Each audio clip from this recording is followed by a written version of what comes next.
Welcome to my channel once again. मेरा नाम है गैरी, आपका मेरे चैनल गैटी पर दिल से स्वागत है जी। आप दिस में चेहरे पर स्माइल है, इतना चार्म है because of this gentleman who sitting next to me and he is making me laugh.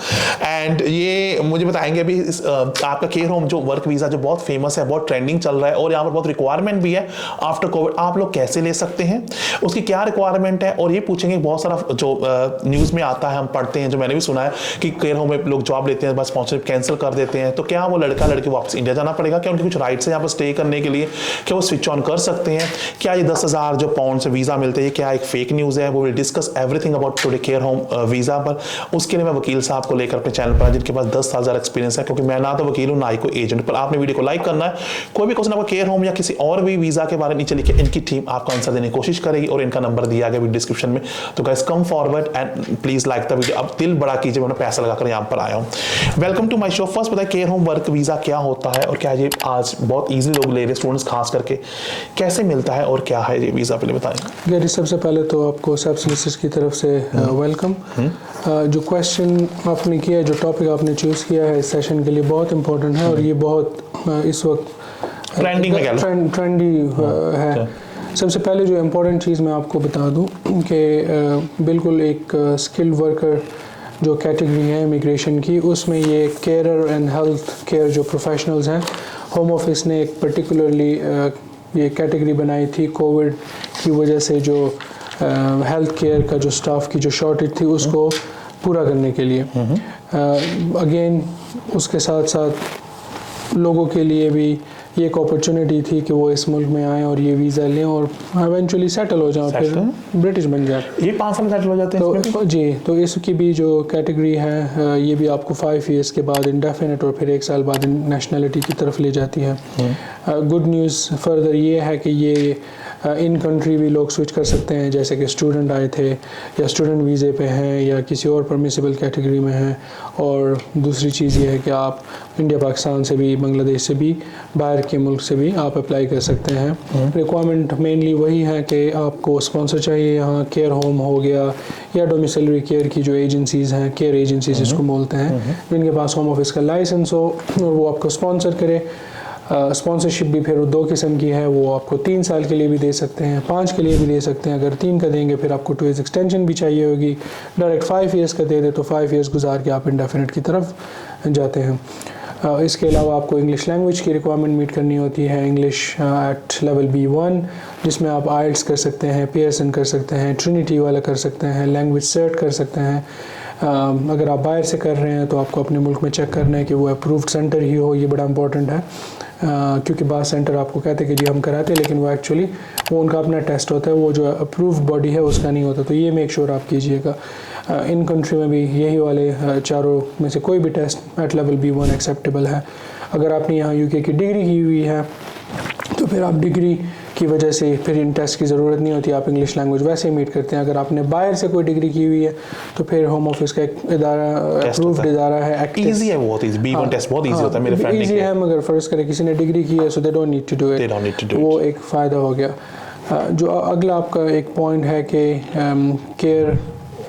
Care वीज़े मतलब उस पर कुछ एजेंसीज आपको चार्ज करती हैं अपनी सर्विस की, जी हमने आपको ये एक एम्प्लॉयर ढूंढा और ये उसके अगेंस्ट चार्जेस बहुत ज़्यादा लिखे, बहुत ज़्यादा चार्जेस हैं। मैं उसको नहीं रिकमेंड करता। उसकी वजह ये है कि आप बहुत मोहतात रहेंगे, आप किसी को पैसे एडवांस में ना दें या किसी को पैसे क्यों दें, क्योंकि होम ऑफिस की तो अपनी एक वीज़ा प्रोसेसिंग की फ़ीस है। होम ऑफिस ने कोई रिकमेंडेशन नहीं दी कि आप लोगों को हज़ारों पाउंड दें और वो आपको, और हमारे पास अनफॉर्चुनेटली ऐसे एग्जांपल हैं जो कि वनरेबल क्लाइंट्स हैं जो कि डेस्परेट हैं और डेस्परेशन में आके उन्होंने पैसे दिए और बंदा आगे भाग गया, तो फिर आप किसको चेस करेंगे।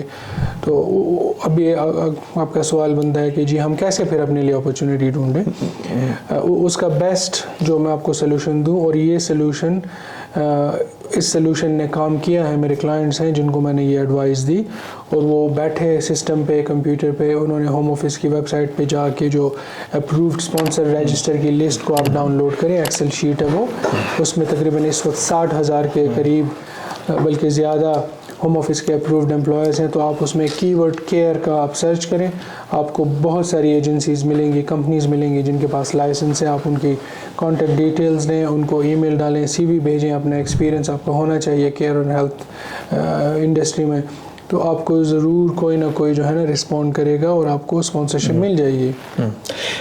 एक क्वेश्चन मेरे में है, ये मेरा एक्सपीरियंस जो सब्सक्राइबर शेयर करते हैं, ये वीज़ा पर नहीं है, जनरल लाइफ पर है, जो मेनली पंजाबी लोगों के लिए। ये क्या करते हैं केयर होम में, जैसे चलो फीस चार्ज करते हैं, हमें नहीं पता करते कि नहीं करते, that's there between both parties, हमारा नहीं मतलब। वो क्या करते हैं, जैसे कि लड़का चंडीगढ़ से ले आते हैं, लड़की ले आते हैं, 6 मंथ काम कराते हैं, बाद में बोलते हैं लड़का है, इसने सेक्सुअल हरासमेंट की, इसको जॉब से निकाल दिया, डिसमिस, ग्रॉस मिस करना जिसे हम बोलते हैं भाषा में। लड़की को बोलते हैं इसको काम नहीं आता है। पर मैं यहाँ पर एक क्वेश्चन पूछूंगा, जो लड़का लड़की यहाँ पर है, अगर उसका ये वीज़ा स्पॉन्सरशिप आधे 6 महीने बाद विदड्रॉ कर लेते हैं, उन बेचारे मासूम लड़का लड़की जो वीडियो, उनके क्या राइट्स है यहाँ पर स्टे करने के? हमें नहीं पता उनके बीच में क्या, उसको छोड़ दे, पर उनके राइट्स क्या है जब उनकी स्पॉन्सरशिप आधे बीच में कैंसिल कर दी, जब उनकी गलती भी नहीं थी? बिल्कुल, ये बड़ा अच्छा सवाल आपने किया। उनके बिल्कुल राइट्स प्रोटेक्टेड है। ये चूँकि वर्कर है, वो माइग्रेंट है, और वो एक कंपनी ने उसको स्पॉन्सर किया, उसको एक एम्प्लॉयमेंट कॉन्ट्रैक्ट दिया हुआ है, तो उसके वही राइट्स है जो कि यहाँ किसी भी ब्रिटिश एम्प्लॉय के राइट्स होंगे। उनके पास एम्प्लॉयमेंट ट्राइब्यूनल जाने का रास्ता खुला है, उनके पास किसी भी एम्प्लॉयमेंट रिलेटेड जो सर्विस देते हैं वकील, उनके पास जाए, लीगल एडवाइस ले, सिटीजन एडवाइस ब्यूरो जाए, वहाँ से एडवाइस ले। और अगर वो उनका एम्प्लॉयर गलती पे है तो वो ज़ाहिर है उसको उसका जवाब तो देना पड़ेगा, पेनल्टी देनी पड़ेगी, कोर्ट में जाएंगे, और इस जो भी ये बंदे के साथ ये काम हुआ है और उसका जो भी कॉस्ट है, वो कॉस्ट भी वो एम्प्लॉयर फिर एवेंचुअली देगी। कुछ भी ना हो तो कम से कम मैंने अक्सर देखा है कि एम्प्लॉयर को जब पता चल जाता है कि वो प्रॉब्लम में आने वाला है, तो वो जो है ना उसके साथ नेगोशिएशन करके एक डील भी एग्री कर लेते हैं। मैंने 2 कंपनी को सू किया, दोनों ने एक कैश के थ्रू मेरे से मुझे पैसे देकर कर लिया था। सॉरी मैं जो, हाँ जी बिल्कुल सर सही, मैंने भी, मेरे साथ भी 2 बार रेसिज्म हुआ था, कुछ डिफरेंट टॉपिक पर हुआ था, लेकिन उन दोनों ही कंपनियों ने मुझे पैसा देकर एक हाथ से केस एम्प्लॉयमेंट बोलते हैं, जान छुड़ाई थी मेरे से पंगा मत लेना। पर बिल्कुल सही कह रहे हैं आप। और एक चीज, जो लड़के स्पेशली जो डरते हैं, यहाँ पर एक लड़के पर भी गलत केस डालना क्राइम है, उसको प्रूव कर। अब कोई लड़की उठकर बोल दे मेरे साथ बदतमीजी, she has to prove it. India में चलता है, यहाँ तो प्रूव करना उसको पड़ेगा ना, बिकॉज यू आर लॉयर ना। तो फिर डरिए मत, लड़के भी डरते हैं बहुत ज्यादा, क्योंकि आप एज लॉन्ग एज आप ऑनेस्ट हो, जेन्युइन हो, आपको यहाँ पर कोई हाथ नहीं। मैं खुद 18 साल यहाँ से हूँ, और सर भी कहेंगे अगर आपने गलती की फिर आपको बचाने वाला भी यहाँ पर कोई नहीं है। That's very black and white. और एक और चीज, अगर स्पॉन्सरशिप विड्रॉ हो जाती है तो उसका भी हरगिज ये मतलब नहीं है कि आपके आज स्पॉन्सरशिप विड्रॉ हो गई तो आपका वीज़ा ख़त्म हो गया। आपके पास फिर 2 मंथ्स मिलते हैं, 60 डेज, 60 कैलेंडर डेज, तो उसमें आप अपने लिए दूसरा स्पॉन्सर भी ढूंढ सकते हैं, आप किसी और कैटेगरी में स्विच कर सकते हैं। ओके, तो इसके लिए वो आपके पास भी आ सकते हैं।